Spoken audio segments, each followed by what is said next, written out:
MGVCL એટલે કે મધ્ય ગુજરાત વીજ કંપની લિમિટેડ ની અંદર જુનિયર એન્જિનિયર સિવિલ એન્જિનિયર માટેના વિદ્યાર્થી મિત્રો માટેની ભરતી બહાર પડી જેઈ સિવિલ એન્જિનિયર બરાબર એની 23 ઓગસ્ટના એક્ઝામ હતી એનું અત્યારે પ્રોવિઝનલ રિઝલ્ટ બહાર પડી ગયું છે એટલે કે ટિયર 1 ની જે એક્ઝામ હતી એનું રિઝલ્ટ આવી ગયું છે બરાબર કોને કેટલા માર્ક્સ આવ્યા છે એ PDF આવી ગઈ છે બરાબર તમે MGVCL ની વેબસાઇટ છે અહીંયાથી જઈને જોઈ શકો છો અથવા આપણા બધા ટેલિગ્રામ અને WhatsApp ગ્રુપની અંદર જે PDF છે એ મેં મોકલી દીધી છે બરાબર હવે અહીંયા ઘણા બધા વિદ્યાર્થીઓનો મને મેસેજ આવેલો હતો કે ભાઈ હવે આગળની શું પ્રોસિજર છે તો જેટલા પણ વિદ્યાર્થી મિત્રોને ખાસ ધ્યાન દેવાનું છે કે ભાઈ જેટલા પણ વિદ્યાર્થી મિત્ર OBC SC ST અને EWS કેટેગરીની અંદર આવે છે ને એને 45 થી વધારે માર્ક આવે છે તો એ ટિયર 2 માટે એલિજિબલ છે બરાબર અને જો તમે ઓપન કેટેગરીની અંદર આવો છો અને તમને 50 થી વધારે માર્ક્સ છે 50 હશે તો પણ ચાલશે 51 હશે તો પણ ચાલશે 50 થી વધારે માર્ક્સ તમારા બને છે તો તમે ટિયર 2 માટે એલિજિબલ છો એટલે આ એનો બેઝિક પાસ થવાનો ક્રાઇટેરિયા હતા ટિયર 2 માટેનું બરાબર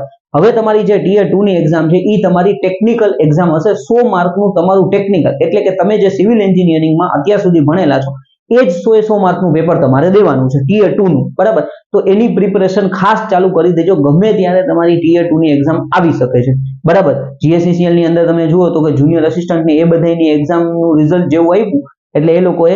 10 દિવસનો ટાઈમ આપ્યો છે બરાબર ટિયર 2 માટે એટલે 10 દિવસ પહેલા 10-12 દિવસ પહેલા નોટિફિકેશન બહાર પાડી કે ભાઈ તમારું ટિયર 2 ની એક્ઝામ આ તારીખે છે તો એટલે ગમે તે સમયે તમને નોટિફિકેશન આવી શકે છે કે ભાઈ એક તો કદાચ એ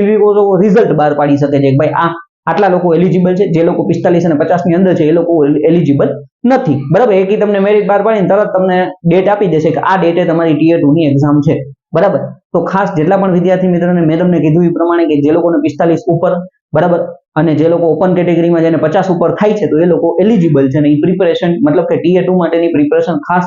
ચાલુ કરી દે એટલે એમને પ્રોબ્લેમ ના આવે બાકી કંઈ પણ ક્વેશ્ચન હોય તમે કમેન્ટ કરી શકો છો પર્સનલમાં મેસેજ કરી શકો છો ઓકે થેન્ક યુ ફ્રેન્ડ્સ